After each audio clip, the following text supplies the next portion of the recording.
Atividade número 2. A tabela abaixo relaciona duas grandezas inversamente proporcionais, que são a velocidade média e o tempo para uma distância percorrida de 600 quilômetros. Então, esse valor aqui é fixo, esse não vai variar, é 600 quilômetros.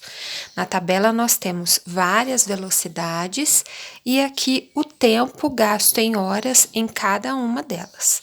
De acordo com a cinemática e a física, a fórmula da velocidade v é igual a distância d percorrida dividida pelo tempo t gasto, que é essa primeira fórmula que foi dada. No caso acima, o produto da velocidade pelo tempo em todas as colunas resulta sempre no mesmo valor 600, que corresponde à distância percorrida, que é de 600 quilômetros.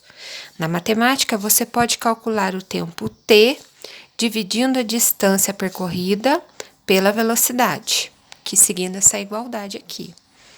Há uma fórmula que relaciona a velocidade, distância percorrida e o tempo gasto, permitindo expressar uma dessas grandezas em função das outras duas. Então, aqui eu consigo determinar a velocidade dividindo a distância pelo tempo, eu consigo descobrir a distância multiplicando a velocidade pelo tempo, e eu consigo achar o tempo dividindo a distância pela velocidade. Agora, com você, complete o tempo em horas, aqui na tabela acima, e responda se as duas grandezas, velocidade e tempo, são diretamente ou inversamente proporcionais. Então, para a gente fazer esse exercício, a gente pode seguir isso aqui que o exercício nos disse, ó.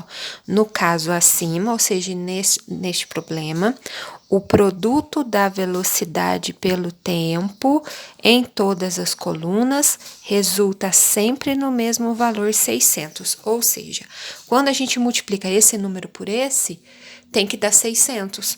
Se nós fizermos 20 vezes 30, 2 vezes 3 é 6, eu acrescento um zero do 20 e um zero do 30, dá 600 de produto. Já aqui, se a velocidade for 30, o tempo será 20. Por quê? Porque se eu multiplico 30 vezes 20, dá 600. Se a velocidade for 40, 40 vezes 15, dá 600. Se a velocidade for 60 km por hora, o tempo gasto será de 10 horas, porque 60 vezes 10 dá 600. Então, todos esses valores têm que ter produto 600. Se a gente não souber determinar, a gente pode fazer assim, ó. Se eu dividir 600 por 80, vai dar 7,5. Significa, então, que se eu multiplicar 80 vezes 7,5, dá 600. Se a velocidade for igual a 100 km por hora, 100 vezes 6 dá 600. Então, andando a velocidade de 6 km por hora, a gente gasta 6 horas de viagem. Se a velocidade subir para 120, 120 vezes 5 dá 600, ou seja, andando uma velocidade de 120 km por hora, eu gasto 5 horas para fazer a viagem. E por fim, se a velocidade for bem alta, 150 km por hora, 150 vezes 4 dá 600. Então, andando a 150 km por hora, eu gasto 4 horas de viagem. Agora, essa pergunta, a gente tem que verificar se a gente tem grandezas diretamente ou inversamente proporcionais. A gente pode pensar dessa forma. O que está acontecendo com a velocidade? A velocidade está aumentando. De 20 foi para 30, 40, 60, 80, 100, 120, 150. De uma coluninha para outra, ela está aumentando. E o tempo de viagem está diminuindo. 30, 20, 15, 10, 7,5, 6, 5 e terminou com esse 4. Então, nesse caso, nós temos grandezas que a gente chama de inversamente proporcionais. Por quê?